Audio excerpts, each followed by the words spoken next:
বাজলো ছুটির ঘন্টা। না, ঠিক ছুটির ঘন্টা নয়, জল খাবার ঘন্টা, ওয়াটার ব্রেক। ঘন্টায় ঘন্টায় প্রতি ক্লাসের শেষে বা মাঝের সময় বুঝে ঢং ঢং করে ঘন্টা বাজছে, আর ছাত্রছাত্রীরা সঙ্গে সঙ্গে ব্যাগ থেকে বোতল বের করে ঢক ঢক করে জল খাচ্ছে। কিছুদিন আগে এমন ছবি দেখা গিয়েছিল কেরল, ওড়িশার বিভিন্ন স্কুলে। গরম পড়তে স্কুল কর্তৃপক্ষ চালু করেছিল ওয়াটার বেল। এই গরমে ছাত্রছাত্রীদের বারে বারে জল খাওয়াতেই এমন ব্যবস্থা। এবার একই ব্যবস্থা চালু হলো বাঁকুড়া স্কুলেও। হাঁসফাঁস গরমে নাভিশ্বাস উঠছে বাংলার।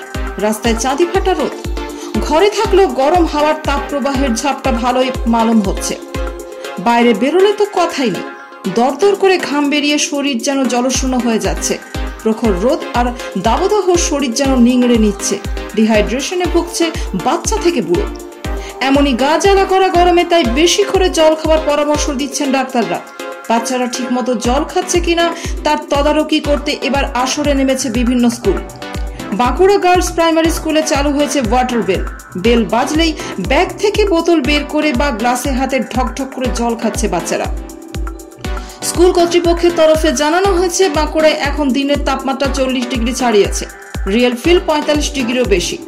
এমন পরিস্থিতিতে বাচ্চারা রোদ মাথায় নিয়ে স্কুলে আসছে। বাইরে লু বইছে, রোদের তাতে অনেক বাচ্চাই অসুস্থ হয়ে পড়ছে। মাথা ঘোরা, বমি, পেট খারাপ হচ্ছে অনেকের। তাই এমন সময় বেশি করে জল খেতেই বলছেন ডাক্তাররা। স্কুলে থাকার সময়টুকু বাচ্চারা যাতে বারে বারে নিয়ম করে জল খেতে পারে তার জন্য এই ব্যবস্থা করা হয়েছে। বাঁকুড়া স্কুলের দিদিমণিরা বলছেন সকাল 7:45 এবং 9:10 বেল বাজার সঙ্গে সঙ্গে সমস্ত ছাত্রীরা জল খাচ্ছে। তারপর আবার ক্লাস শুরু হচ্ছে। দাঁড়িয়ে থেকে তদারকি করছেন শিক্ষিকারা। কড়কড়ে গরমে হিটস্ট্রোকের ঝুঁকি বাড়ছে। এখন দিনে 3-4 লিটার জল খেতেই হবে।